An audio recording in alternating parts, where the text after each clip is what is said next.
Welcome back to our lecture that introduces you to this module, to organizational behavior and management, and to evidence-based management.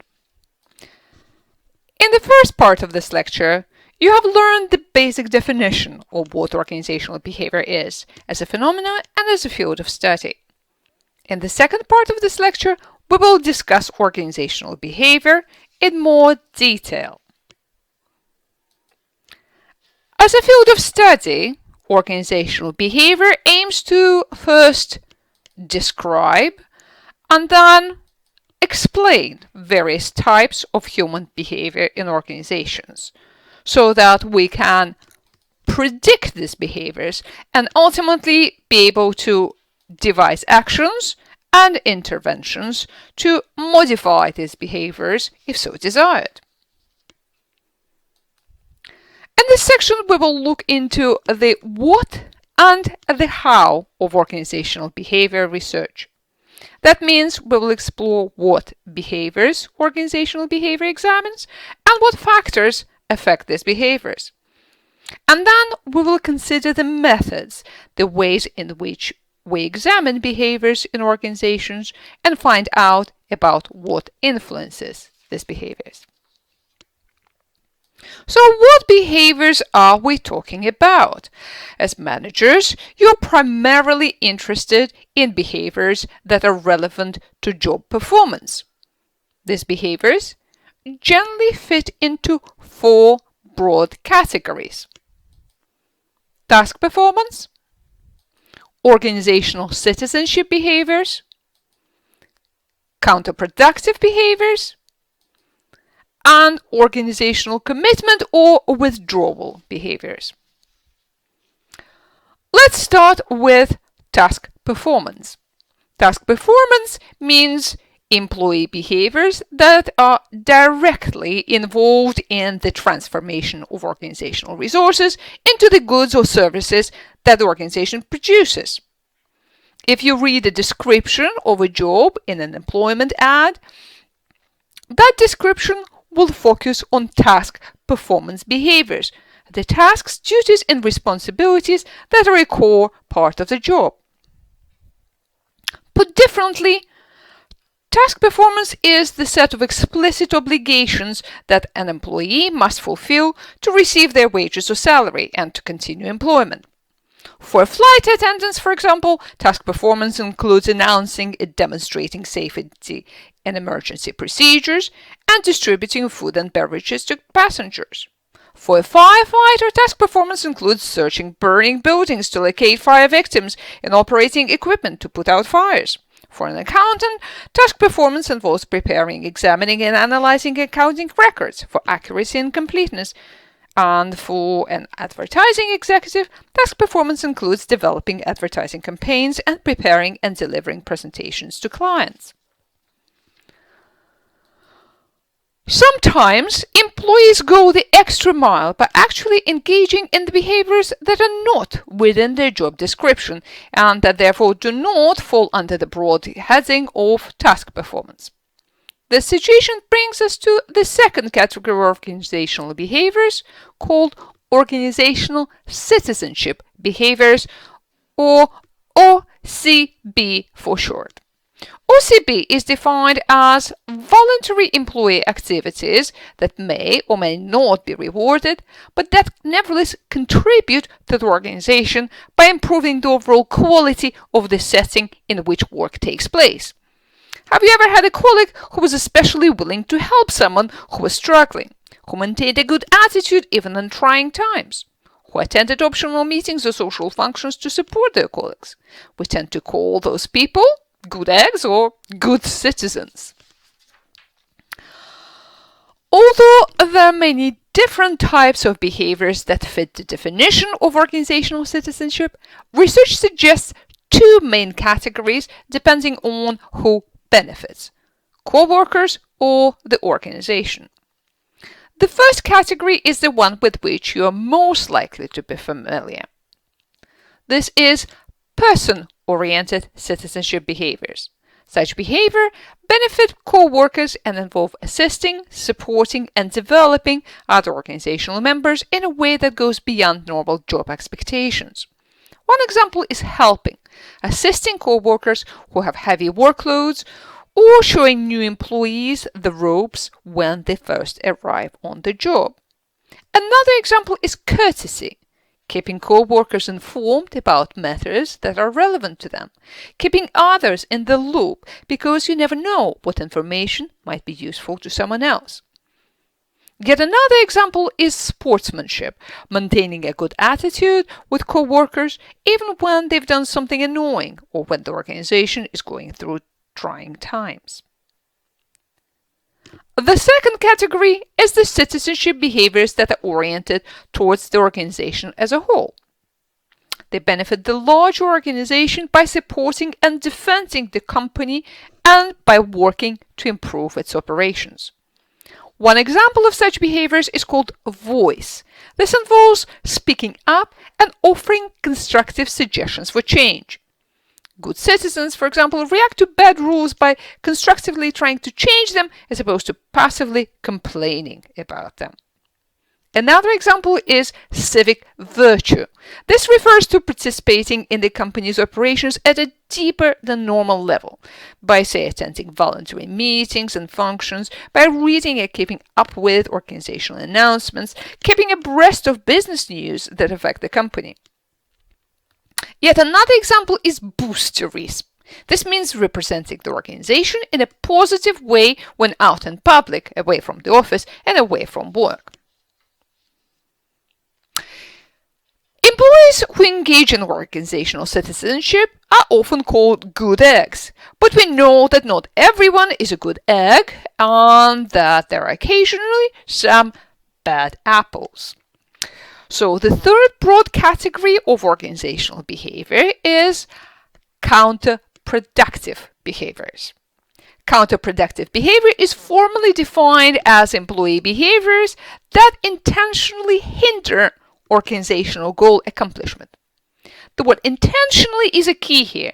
These are things that employees mean to do, not things they do by accident. There are many different kinds of counterproductive behaviors. Some are directed at individuals, some at the organization as a whole. Some are more minor, some are more serious. Let's take property deviance. This refers to behaviors that harm the organization's assets and possessions. One example of this is sabotage, the purposeful destruction of physical equipment or other organizational resources. To give you an example, do you know what a laser disc is?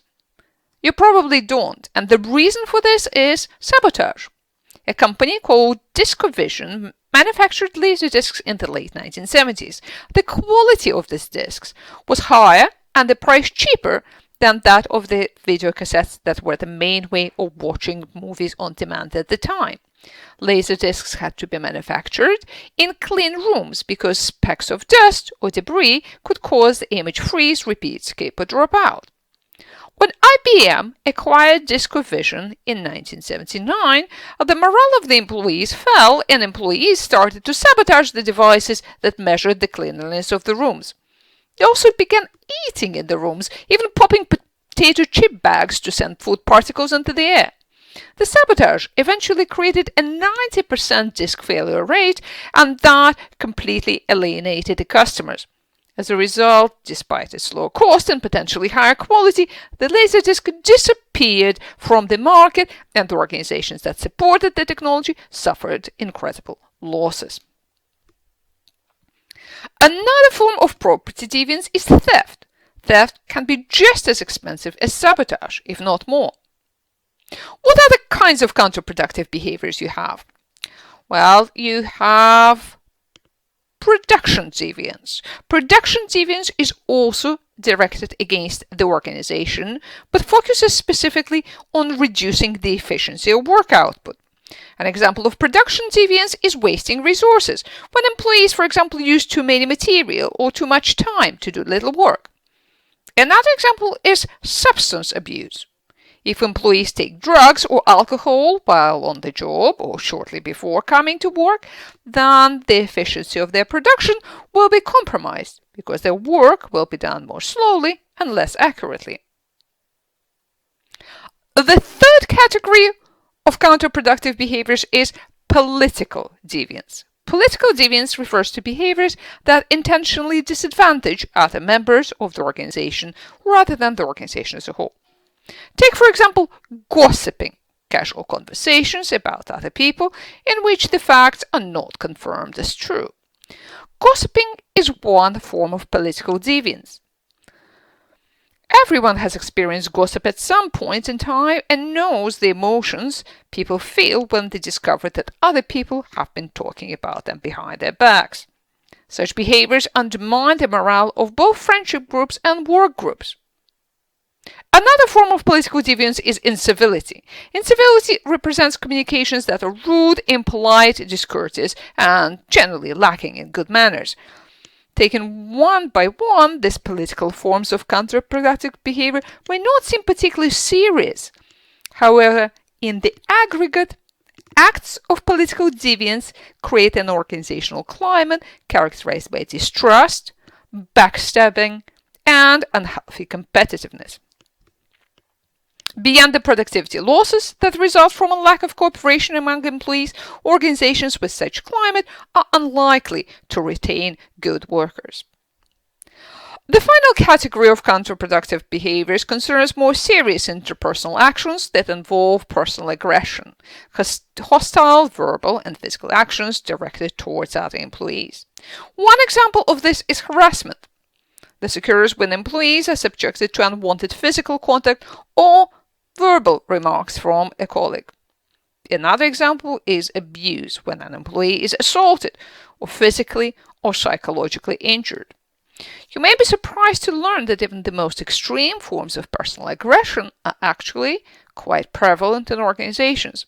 For example, in the United States, on average, about one employee each week is murdered by a current or previous co-worker.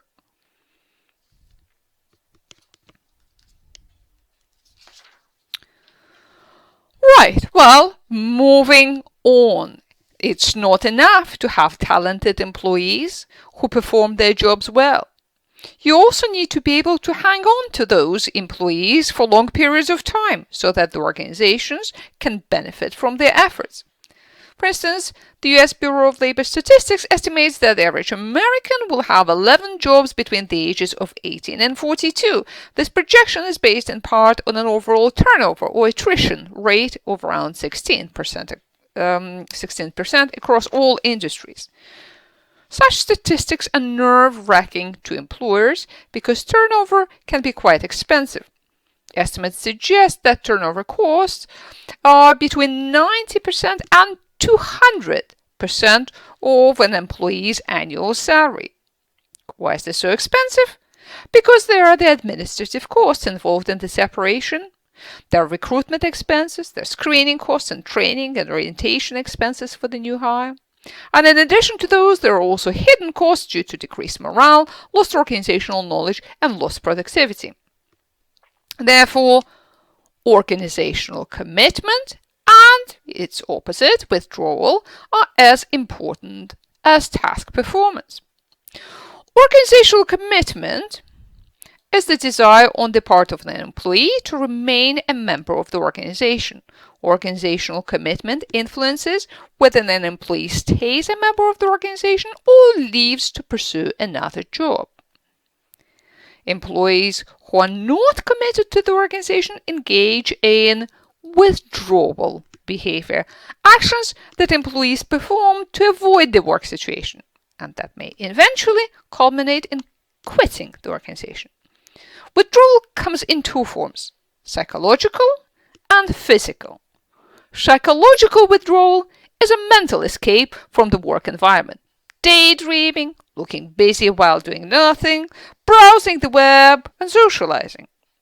Physical withdrawal is a physical escape, whether short-term or long-term, from the work environment. It also comes in different shapes and sizes: tardiness, long breaks, missing meetings, and absenteeism. This discussion of behavior indicates organizational behavior studies a very wide range of issues. Pretty much everything that goes on in organizations can be and is studied, from the smallest encounters to the large-scale issues and undertakings encompassing thousands of people over the span of years.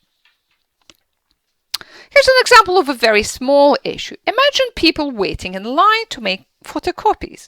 You need to take copies urgently and don't want to wait in the line. How would you phrase your request? Excuse me, I have 5 pages to copy. May I use the machine? Or, excuse me, I have 5 pages to copy. May I use the machine because I am in a rush? Which way would be more effective? According to research, the former, shorter requests elicit lower compliance, just about 60%, than the longer requests, with which nearly all people comply.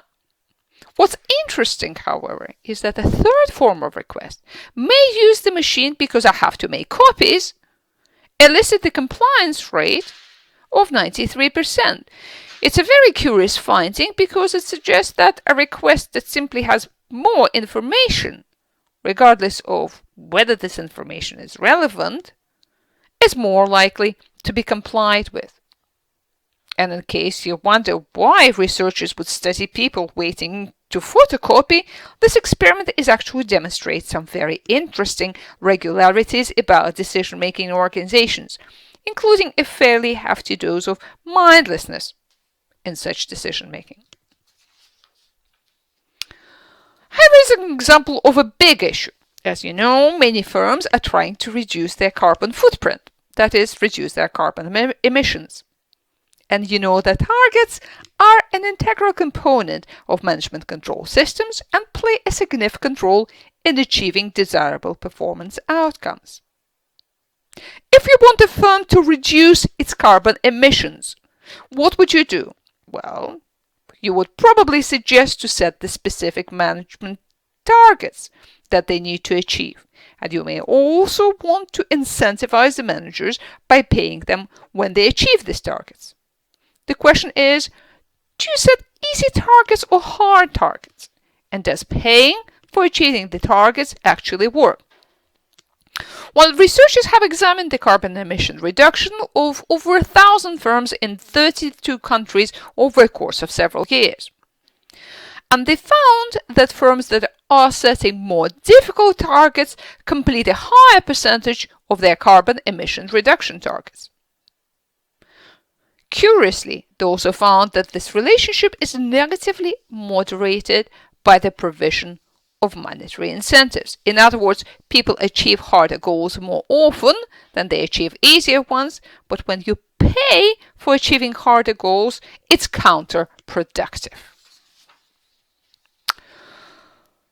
Okay, so organizational behavior researchers ask lots of other questions, like, do happier people work harder?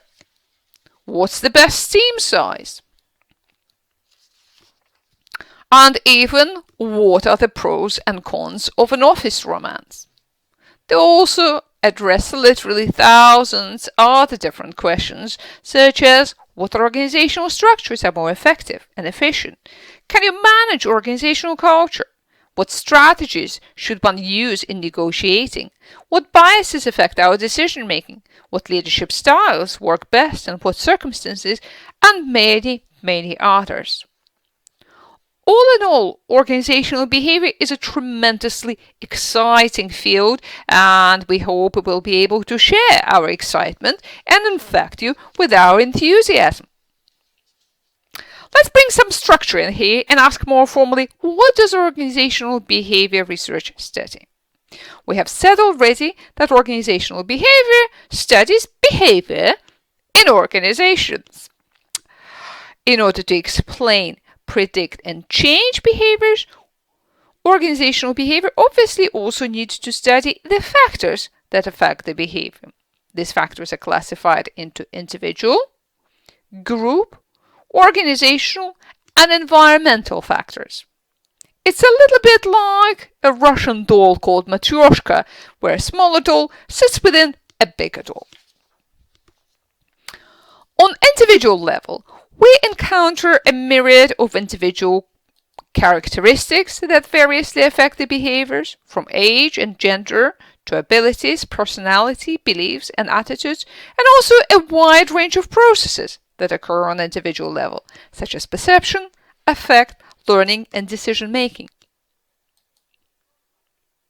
On individual level, to give an example, one important group of individual characteristics is abilities. And one ability among those, cognitive ability, also called general mental ability, is particularly important for organizational behavior and management. Why? Because it is by far the best individual level predictor of task performance. And this has significant implications for selection methods, because tests of general mental ability are the best predictors of future employee performance. Here's another example. This is an example of an individual level process, the process of perception. Individual perception is notoriously prone to stereotyping, such as, say, gender stereotyping. Women are often stereotyped as warm and nurturing, and managers, both male and female, perceive that female employees experience greater family work conflict than men, and thus have poorer fit with their organizations and jobs. In turn, this perception, or rather misperception, leads managers to rate performance and promotion chances of female employees lower than those of their male colleagues. Unfair? Very much so. Common? Unfortunately, yes. The next category of factors affecting behavior in organizations is the group characteristics and interpersonal and group processes. Here's the list of factors that affect behaviors of both individuals and groups as a whole. It includes group characteristics such as size, composition, cohesion, and developmental stage, and it also includes relationships and processes such as leadership, conflict, negotiation, and decision-making. To illustrate, performance in groups depends not just on individual characteristics of group members, but also on how much the members of the group like each other. A group characteristic called cohesiveness refers to the strength of interpersonal attraction between group members, or mutual liking. The more cohesive the group, the better it performs. And there's also an interesting feedback mechanism between performance and cohesiveness. The better performance makes groups more cohesive. Of course, as we move up the level, it doesn't mean that the individual characteristics are no longer valid. It's just that their influence is modified by the impact of group-level factors. For example, we've just talked about the importance of intelligence for task performance. However, if we take this in a context of group and personal relationships, we need to include additional factors. The latest research shows, for example, that there is an optimal IQ level associated with perceived leadership effectiveness. And what does perceived leadership effectiveness mean? Well, it means whether those who are led by a particular person think that this particular person, as a leader, is effective. So, according to the research, the optimal point of leader intelligence for leading a group of people of average intelligence having about 100 IQ points is about 118 points. This level is on the smart side, but certainly not as high as super smart levels. The higher or lower a person's IQ is from that optimal score, the less effective the leader is seen by others. So being super smart may be less of an issue if leaders are predominantly task-focused, and where meeting the social and emotional needs of others is less important. But generally, it looks like a leader needs to be a bit smarter than the rest of the group, but not massively so. Okay, so let's move up another level and proceed to looking at the organization as a whole in its entirety. Here we encounter yet another set of factors that then affect the behavior of the organization as a collective unit, but also percolate down and affect the behavior of groups and individuals. These organizational factors include specific characteristics like organizational size and age, organizational history, for example, mergers, acquisitions, divestitures, and also organizational strategy, technology, structure, and culture. And of course, there are also processes that encompass the organization as a whole, and these processes include goal setting, decision making, and organizational change. And if we're looking to explain specific individual and group behaviors, we often need to add organizational factors to the equation. For example, if we're interested in explaining how employees react to organizational change, it turns out that their reactions are influenced both by their individual characteristics and by organizational factors. One important individual characteristic that affects a person's reaction to change is a personality trait called dispositional resistance to change. So those who are more dispositionally resistant would be more likely to resist or less likely to embrace change. However, it's not just individual, it's also organizational factors. And among organizational factors, important predictors of attitudes towards change are organizational structure that defines the job characteristics and organizational communications that provide information about change. Finally, there is something we call organizational environment, and this is bigger and more all-encompassing than just the natural environment. By organizational environment, we mean all various political, economic, social, cultural, technological, legal, and finally, yes, also natural environmental forces. All of these affect organizations. A mnemonic that helps to memorize these groups of forces is PESTLE, but just don't call it PESTLE model. I won't go into much detail of these influences here because your online module provides a very good detailed discussion of these factors and their effect on organizations with great examples. I just wanted to mention that your online module also gives you an opportunity to practice your understanding of the PESTLE by giving you a worked example of analyzing the environment of an organization all of you are familiar with, coffee chain Starbucks. And your online lesson also invites you to do an activity to analyze the environment of your own organization using this model. So there's a lot of information there, but let's nevertheless briefly just run through one example of how environments impact organizational behaviors. And the example revolves around a well-established phenomenon called motherhood wage penalty.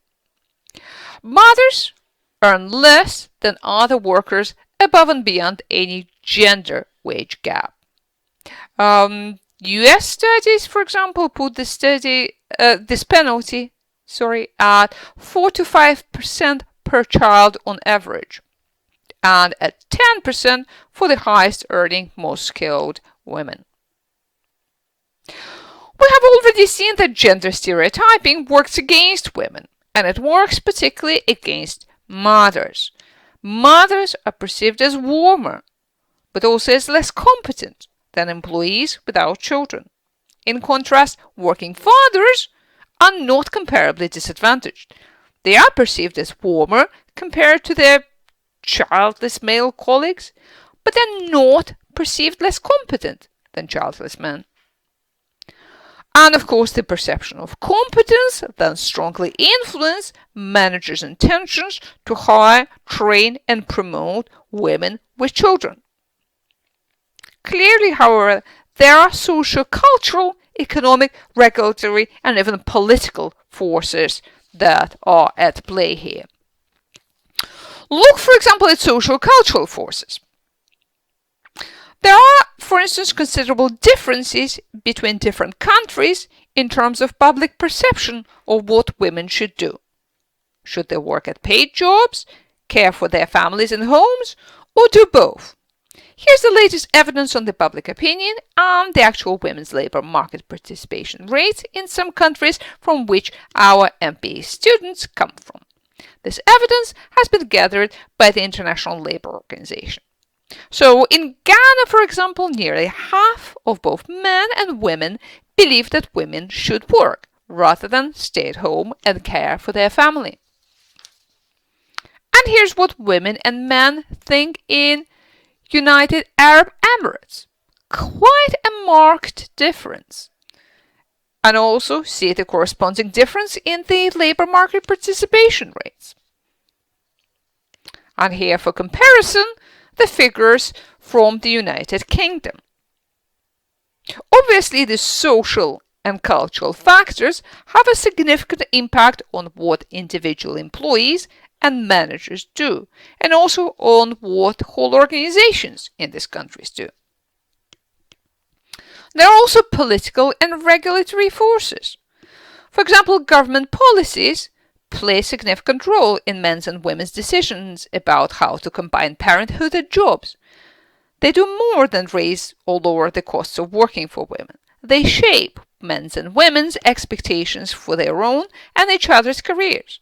And they also shape companies' decisions about whom to hire and promote. Many countries have offered paid maternity leave for decades. When it lasts a year or less, it boosts women's employment. In America, the only rich country without legal entitlement to maternity leave, a quarter of women return to work within 10 days of giving birth. Well, this is, of course, not particularly great situation, and many, of course, never return because they can't bear the thought of leaving their newborn in childcare, or because paying for childcare would wipe out all or most of what they earn. On the other hand, when maternity leave is longer than a year, it reduces women's overall participation in the workforce and widens the gender pay gap. Long periods away from work can make skills rusty, and too generous arrangements can backfire. For example, in Germany, a woman has the right to return to her job after 3 years of maternity leave.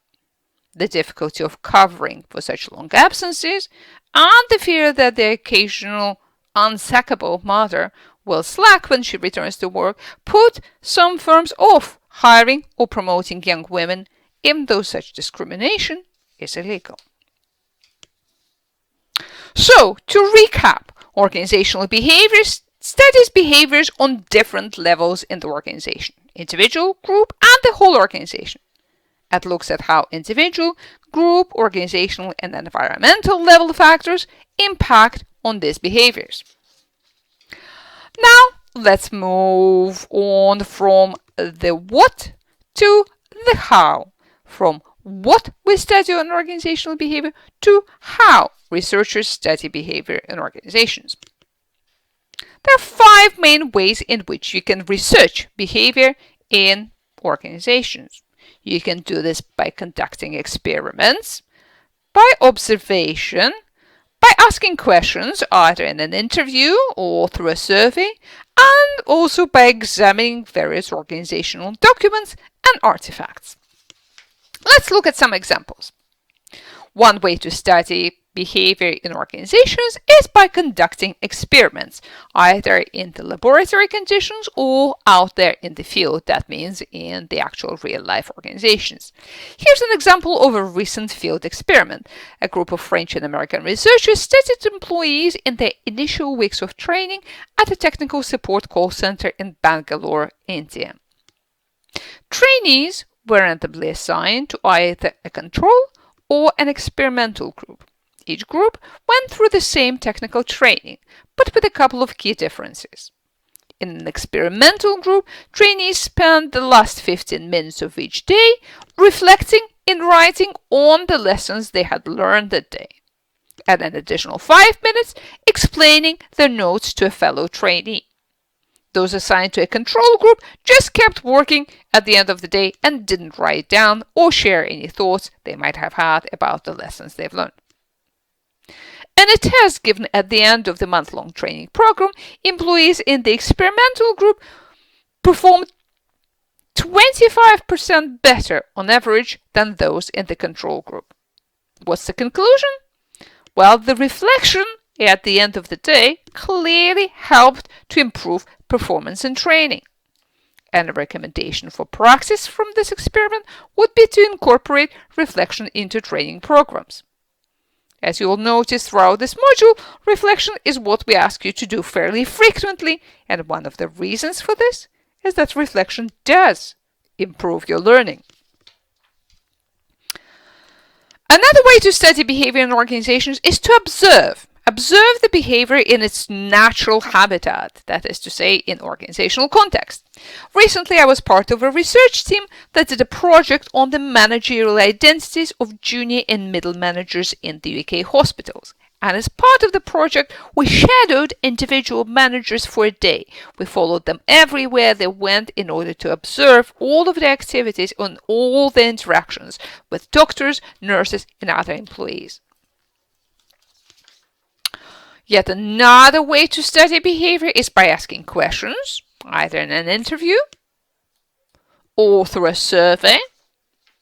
And finally, researchers can find out a lot about organizations and organizational behavior through what we call archival research, though it doesn't necessarily mean sitting in an archive. What it means is that we examine texts and artifacts that organizations produce.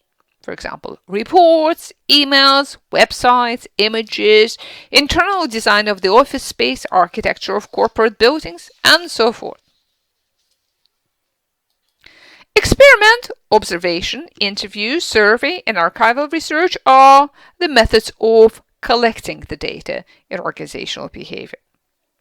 These data are then analyzed by using qualitative methods of analysis, such as thematic analysis, or quantitative methods using statistics.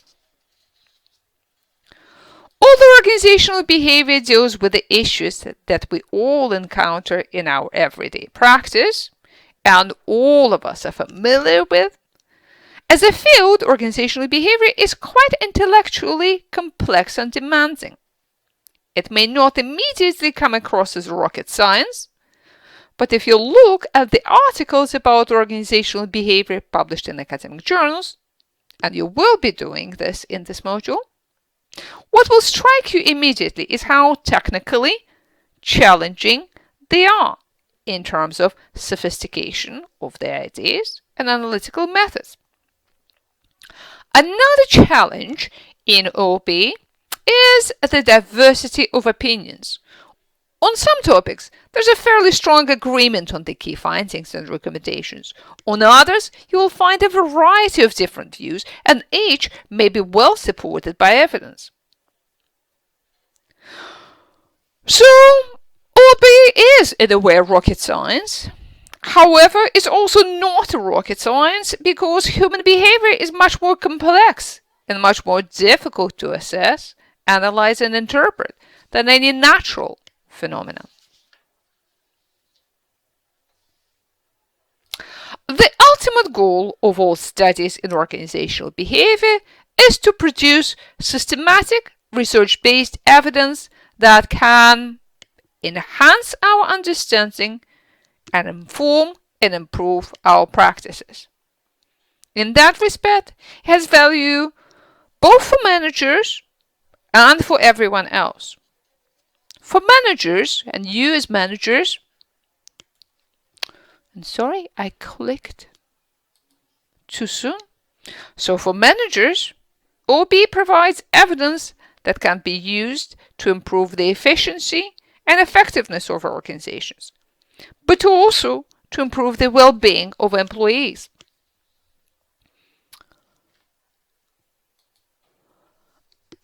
And for everyone else, OB gives the understanding of how organizations affect us all and how we affect them.